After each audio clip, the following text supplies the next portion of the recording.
Good morning, everybody. Welcome to the AM Report for HAPS News, the network of now. I'm Alex Mahajer, and this morning it's Thursday, March 11th, 1 year to the day since the World Health Organization declared the novel coronavirus a global pandemic. We're going to talk about the end in sight. Dr. Anthony Fauci saying this morning that by summertime we could be seeing a big difference in the way we've been living for the past year. We're going to talk about Merrick Garland's confirmation as Attorney General and Joe Biden's victory lap as the $1.9 trillion COVID-19 relief package goes to his desk for signature. That's expected to happen tomorrow. We're going to cover this and some of today's top headlines this morning on the AM Report.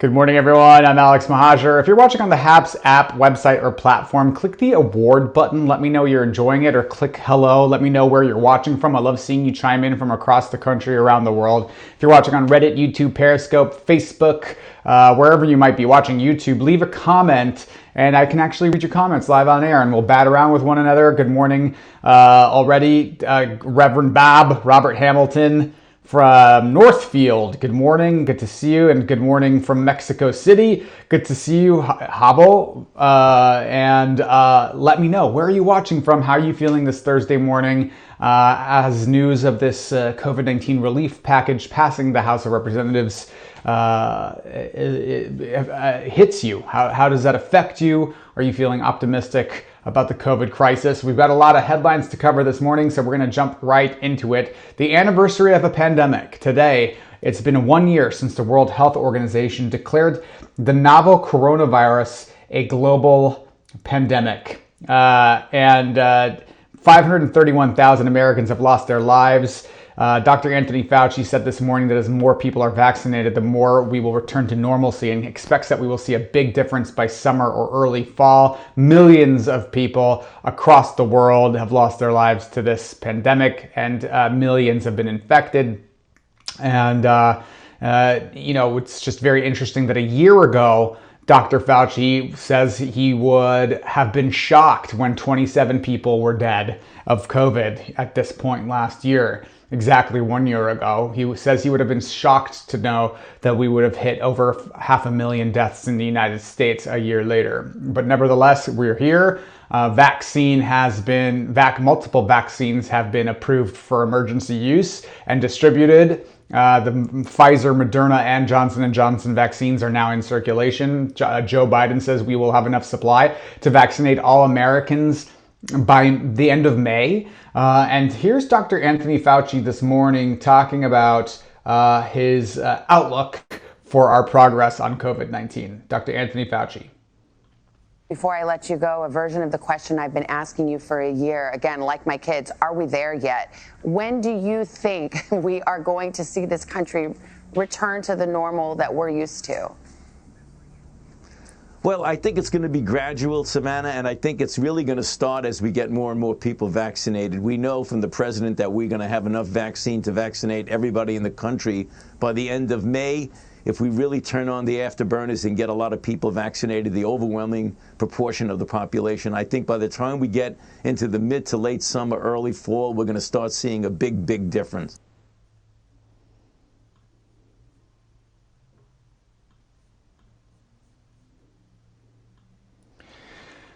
So there you have it, Dr. Anthony Fauci, public health expert, saying that he anticipates by the summer, early fall, things could start changing very rapidly. And of course, that's due in no small part due to the work of President Biden in his first big legislative victory. So yesterday, the House of Representatives passed Joe Biden's final COVID-19 relief bill, version of the relief bill. This passed by the House last week. It went to the Senate. The Senate passed it.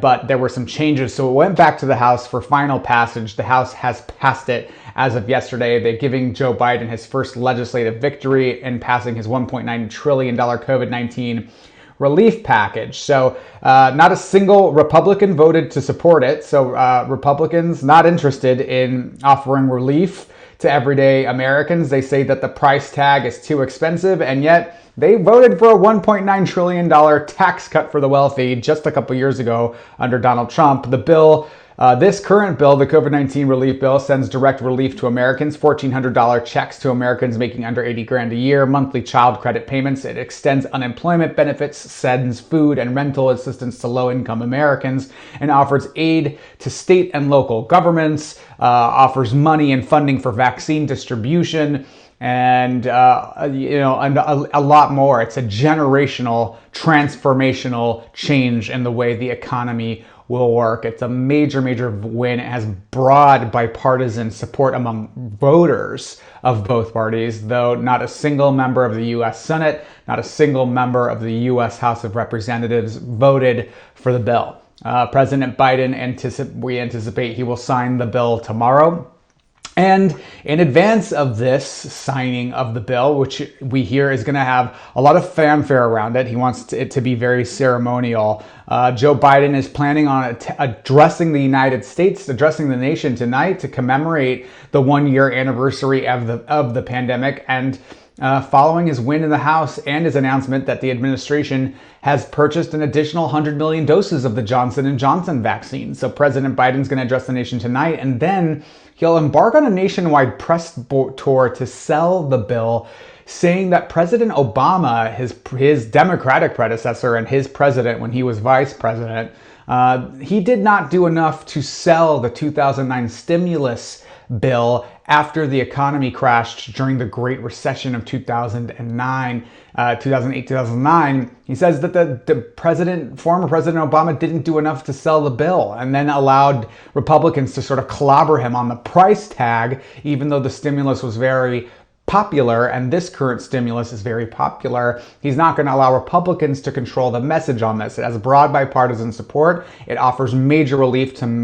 Americans. Black farmers stand to get more aid from this bill for the first time. It's the most significant piece of legislation to affect black farmers since the Civil Rights Act was passed in 1964.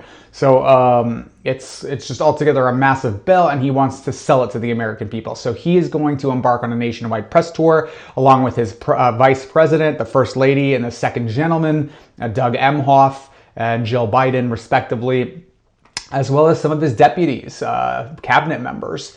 They're going to be selling the relief package, as well as trying to increase awareness about the vaccine and get more people vaccinated. 4 former presidents. You can guess which former president is not joining the 4 former presidents, but 4 former presidents are about to embark on an ad campaign selling the vaccine to show its safety, to make sure more people have knowledge and about how to access it and the eligibility or tiers of the vaccine in their local localities. So altogether progress on the COVID-19 vaccine, and President Biden will address the nation tonight in prime time. So check that out tonight. In other news, appellate judge Merrick Garland and former Supreme Court nominee Merrick Garland has been confirmed as Attorney General of the United States 5 years after, nearly 5 years to the day after Republicans stole his Supreme Court seat. So in a vote of 70-30, the U.S. Senate confirmed him,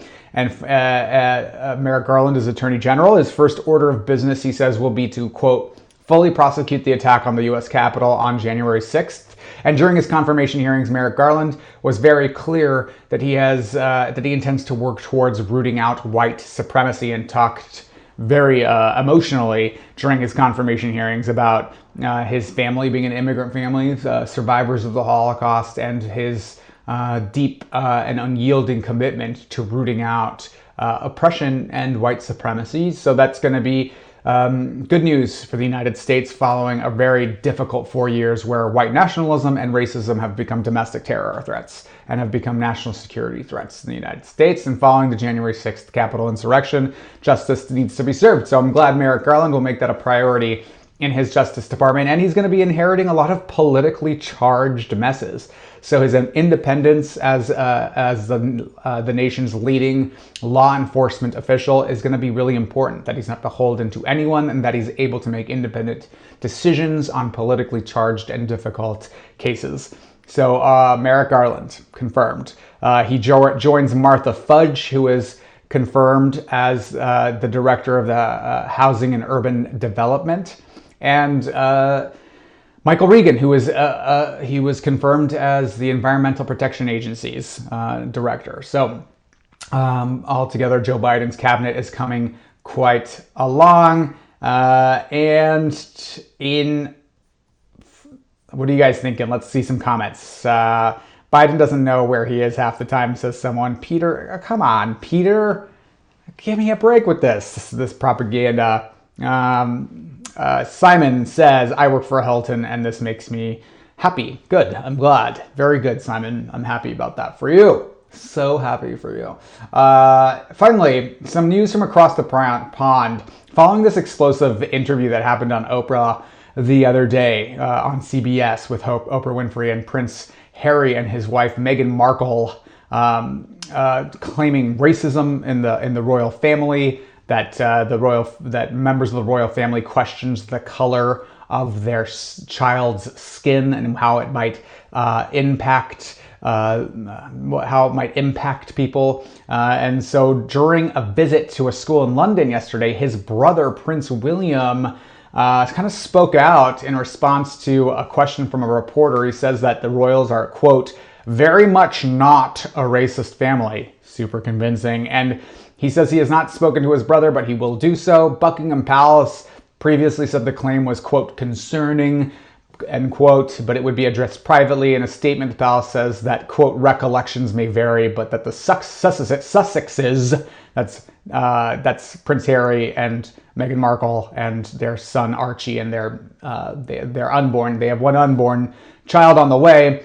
He says the palace says that they will, quote, always be much loved members of the family. And if you're interested, you know, I've said on this program, I'm not super interested in the royals. I'm not sure why they're relevant or matter. I don't think that they are particularly important in terms of the governance of the UK. They are purely symbolic figures. They're rich white people and they represent an institution of oppression. But that is why I think it's interesting to note that this is a system of oppression. This represents a system of white supremacy, of patriarchy, monarchy, of oppression. And watching those systems be shaken and toppled, I think is important and interesting, and that's why I'm reporting on it. Otherwise, I don't know if I would care about the tabloid aspect of the royal family. But here is Prince William, if you're interested, this morning speaking to that reporter, and it's the first time we've seen any of the royal family publicly respond to the allegations that came out in that Oprah interview. Here's Prince William. Sir, have you spoken to your brother since the interview? No, I haven't spoken yet, but I will do. And can you just let me know, is the royal family a racist family, sir? We're very much not a racist family.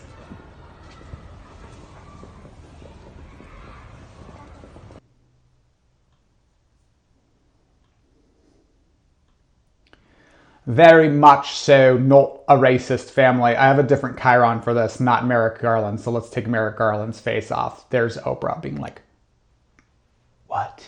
If you watch the interview, I'm obsessed with Oprah's reaction right there. What? Comments.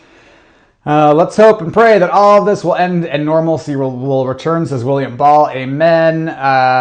Yes, indeed. Thank you guys so much for tuning into the AM Report this morning for Haps News, the network of Now. We are live every weekday morning with all of your quick political news and headlines to get your day started right. If you like this journalism, if you like this content, please consider sponsoring it. Visit me at haps.tv/@Alex, where you can buy me a cup of coffee, become a recurring monthly sponsor if you like. or you can just click the subscribe button and get a notification when we go live every morning. I'm Alex Mahajer. We will be back tomorrow morning with Rance Collins. He's the editor-in-chief of 800 Democrat, to discuss the latest in COVID relief, the latest in politics, all of the latest current events and hot topics on the AM Report. Thank you guys so much for joining this morning, and we will see you all tomorrow. Bye-bye, everyone.